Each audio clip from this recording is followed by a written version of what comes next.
Navigate to the Workflow module. This time, we will create the DLP channel block whitelist approval process. Choose a desktop application whitelist approval and fill in the basic details for this workflow. Similar to other workflows, you can specify whether employees are allowed to apply on behalf of others and whether the approval process can be initiated from the SealSuite client.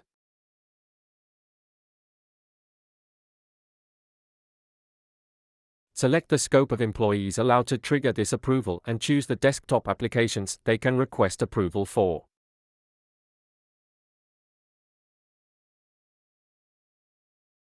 Next, define whether this process will be auto-approved or require manual approval. Ensure your configuration is correct before submitting the approval process.